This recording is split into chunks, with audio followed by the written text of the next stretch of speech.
Things aren't always what they might appear to be. For example, this decorative houseplant you're looking at is actually an artfully disguised metal melting furnace. In this project, we're using equal parts of sand and plaster to make a simple backyard foundry that's powerful enough to melt scrap metal in seconds, but still pleasant enough to keep around for decoration.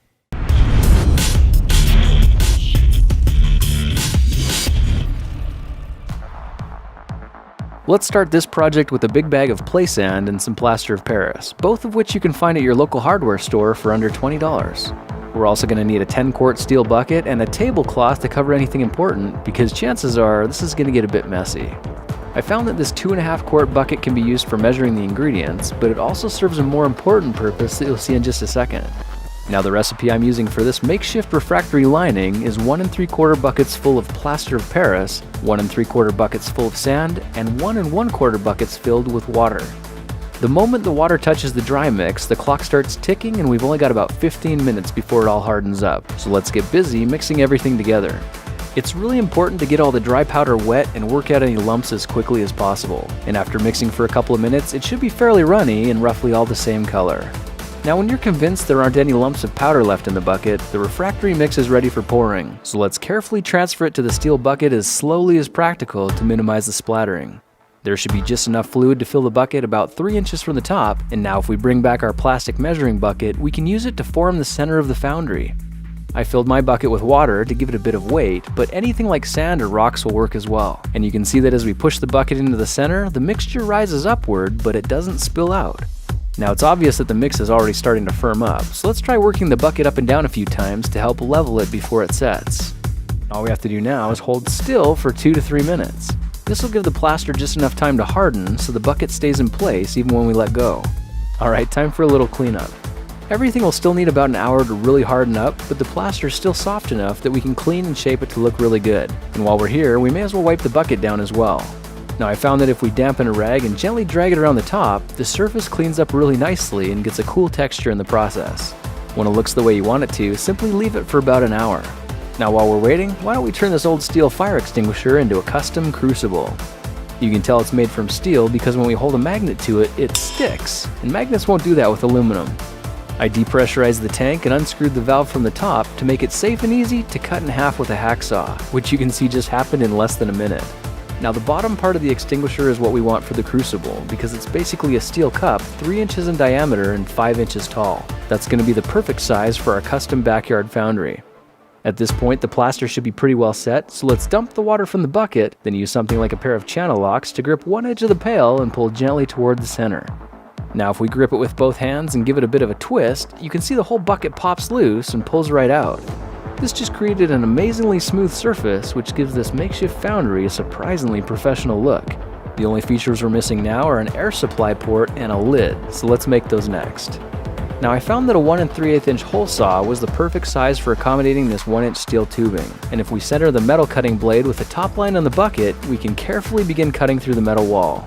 Once we're through the metal, it's easy to burrow down at about a 30-degree angle because the plaster hasn't fully cured yet and it cuts away like butter.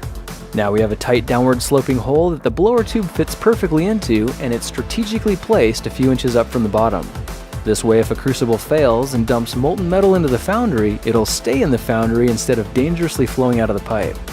Now, the blower tube is really easy to make and starts with a 1-inch steel pipe like this. This is the business end that'll sit next to the hot coals in the foundry. We're also going to need a 1-inch PVC coupling as well as some 1-inch PVC pipe. You can see the threads on one half of the coupling screw onto the steel pipe, and the slip adapter on the other end simply pushes onto the PVC tube. It's that easy. Now let's go one step further and make a lid to help retain the heat.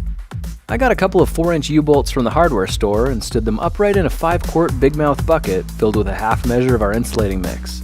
After an hour, you can see the plaster is set and the whole thing pops free from the bucket, giving us a nice little custom lid for the foundry. It still needs a vent hole for relieving pressure buildup, and you could just form one when you're casting it, or you could try drilling one with a 3-inch hole cutting saw like this. With a hole in the center, you can see we end up with a nice thick lid that kind of looks like a giant white donut. This design works great for venting pressure and gives us the option to melt metal as well without even having to take the lid off the furnace. Just for fun, I picked up a can of burnished amber spray paint and gave the foundry a couple coatings to make it look a little more attractive. If we get it fired up, you can see the mini foundry gets so hot on the inside that it'll melt soda cans within seconds and fill a crucible with liquid aluminum. Look for how to do that in another project video. With this homemade furnace, we have the power to liquefy aluminum in the backyard and cast just about any object we can think of. The best part is, when you're not melting scrap metals, rather than taking up space and looking terrible, you can drop in a plant and instantly transform it into fashionable home decor.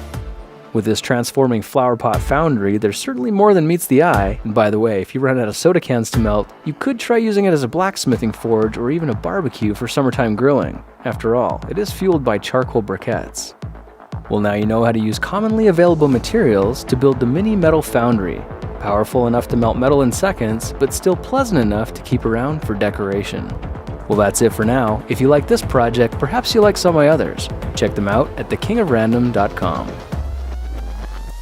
Hey guys, Happy New Year, and I hope you've set some good goals for 2015. Thanks so much for joining me in this project, and even though you probably won't build one of these things, I hope that in some way it's at least inspired you and expanded your mind to some possibilities. Now, on a completely different note, something you probably will be doing this year is shaving. Harrys.com sent me a kit last month so I could test the razors on myself. And not only do they look cool, but I found that if you buy the razors in a 16-pack, they cost as little as $1.56 each. That's way better than the $4 per blade I'm paying on my other brands. I also discovered that Harry's bought a blade making factory in Germany so they could get better engineered blades and cut out the middleman. So rather than paying $32 for an 8-pack of blades, you can now get them at Harrys.com for half the price. And of course, for supporting me and sharing my videos, Harrys.com has agreed to give you the entire starter package for $10. That's a razor, moisturizing shave cream, 3 razor blades, and free shipping to your door for $10. I'm trying them out this year, so why don't you try them out with me? Simply go to Harrys.com right now and enter the coupon code TheKingOfRandom when you're checking out. That'll save you another $5 on grooming your face this month. Thank you for supporting my videos, and I'll see you in the next project. Bye.